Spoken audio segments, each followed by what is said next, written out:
जय श्री कृष्ण। तमारुं स्वागत है अमारी चेनल सिंपल गुजराती रसोई में। तो आज आपणे बनावाना छे गोळ चूरमाना लाडवा। तो गोळ चूरमाना लाडवा बनाववा माटे आपणे सौथी पहेला मुठिया तळवाना छे। तो तेना माटे आपणे मुठियानो लोट बांधी लईए। तो तेना माटे मैं घऊनो जाडो लोट लई लीधो छे। तमारे ध्यान राखवानुं छे घऊनी रोटली बनावे ते लोट नथी लेवानो, पण घऊनो जाडो लोट लेवानो छे आपणे लाडवा बनाववा माटे। અને આ છે ચણાનો લોટ, અડધો બાઉલ જેટલો મેં ચણાનો લોટ લીધો છે। ચણાનો લોટ નાખવાથી લાડવાનો કલર સરસ આવે છે। હવે સારી રીતના હું મિક્સ કરી લઈશ। પછી આપણે આમાં નાખશું તેલ, મોણ નાખશું આપણે લાડવા બનાવવામાં।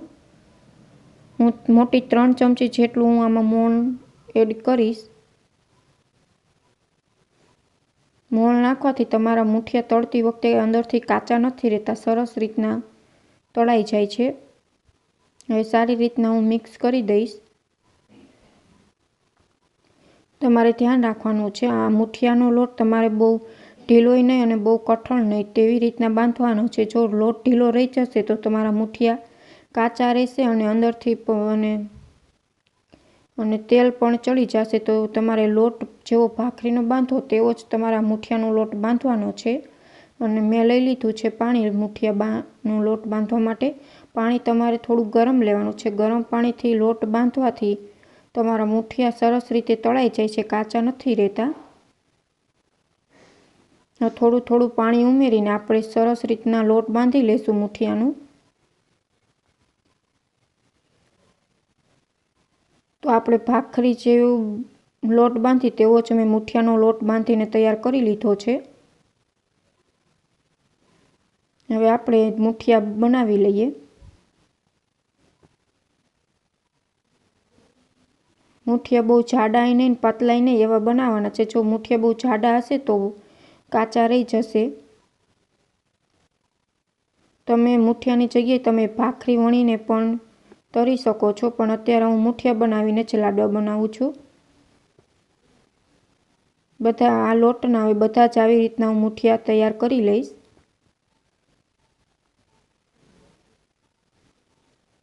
મુઠિયા મેં બધા જ લોટના તૈયાર કરી લીધા છે। ગરમ તેલ થવા મેં મૂકી દીધું છે। હવે આપણે આને એકદમ લો ફ્લેમ ઉપર તળવાના છે। જો ગેસની ફ્લેમ તમારે હાઈ હશે તો તમારા મુઠિયા અંદરથી કાચા રહી જશે અને બ્રાઉન થઈ જશે। તો તમારે ગેસની ફ્લેમ એકદમ લો રાખવાની છે। ધીમી ગતે તમારે આ મુઠિયા તળવાના છે।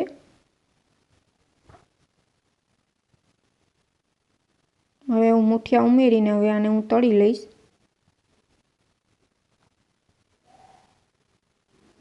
મારા મુઠિયા સરસ રીતે તળાઈ ગયા છે। હવે હું કાઢી લઈશ। તમે જોઈ શકો છો કે મારા મુઠિયા બહુ બ્રાઉન પણ નથી થયા, સરસ રીતે તળાઈ ગયા છે। આ મુઠિયા તળતા 5 મિનિટ જેટલો સમય લાગે છે। તમારે એકદમ લો ફ્લેમ ઉપર મુઠિયા તળવાના છે। બધા જ મુઠિયા આવી રીતના હું તળી લઈશ।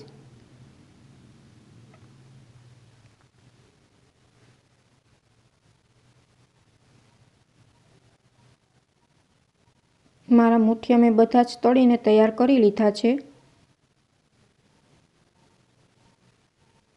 હવે આપણે આને થોડીક વાર ઠંડા થવા દઈએ। ઠંડા થઈ જાય તે પછી આપણે આને મિક્સરમાં દળી લેશું। મારા મુઠિયા ઠંડા થઈ ગયા તે પછી મેં આવા ટુકડા કરી લીધા છે। ટુકડા થઈ જાય એટલે આપણે આને હવે મિક્સર ગ્રાઇન્ડરમાં આપણે આને ગ્રાઇન્ડ કરી લઈએ। આનો સરસનો આપણે લાડવાનો લોટ તૈયાર કરી લઈએ।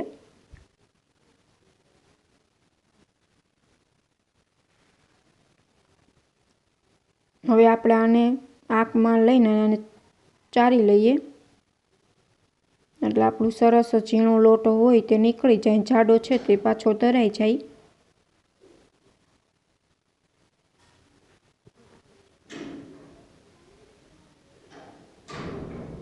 બધા જ મુઠિયાનો લોટ હું આવી રીતના તૈયાર કરી લઈશ।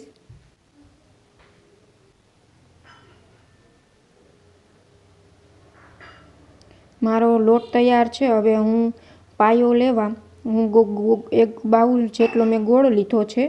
તમે વધારે કે ઓછો કરી શકો છો। હવે આપણે ગોળનો પાયો તૈયાર કરી લઈએ। તો તેના માટે મેં મોટી 4 ચમચી જેટલું ઘી લઈ લીધું છે।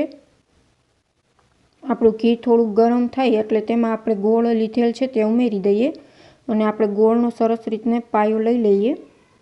પાયો લેતા લગભગ 2-3 મિનિટ જેટલો સમય લાગે છે।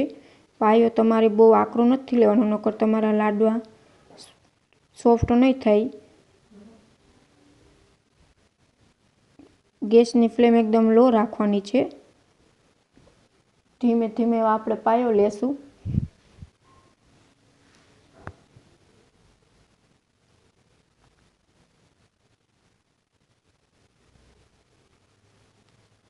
તમને જો અમારી આ રેસીપી ગમે તો ચેનલને લાઈક કરજો, શેર કરજો અને સબસ્ક્રાઈબ કરજો અને સજેશનમાં જરૂર તમે કમેન્ટ કરજો કે તમને અમારી રેસીપી કેવી લાગી। તમારો ગોળનો પાયો આવી ગયો છે। હવે આપણે જે લોટ તૈયાર કર્યો છે તે આમાં એડ કરી દઈએ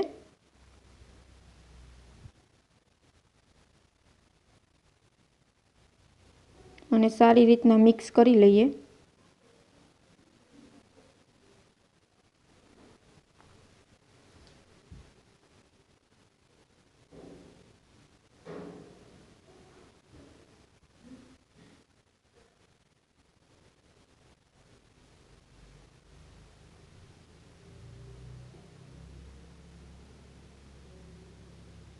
તો મારા આ લાડવાનું એકદમ તૈયાર છે લાડવા બનાવવા માટે। તમે હાથની મદદથી પણ લાડવા બનાવી શકો છો, પણ અત્યારે મારી પાસે આ સ્ટૂલ અવેલેબલ છે તો હું સ્ટૂલની મદદથી લાડવા બનાવી લઈશ। તમે ચાહો તો હાથથી પણ લાડુ બનાવી શકો છો। હવે હું આ સ્ટૂલ વડે એમાં થોડુંક લઈને હું દબાવી દઈશ।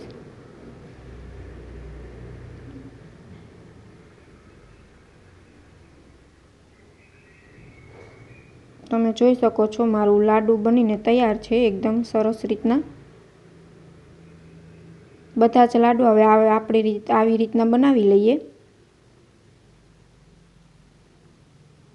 મારા લાડવા બનીને તૈયાર છે। મેં ઉપરથી બદામ અને ટોપરું એડ કરેલ છે।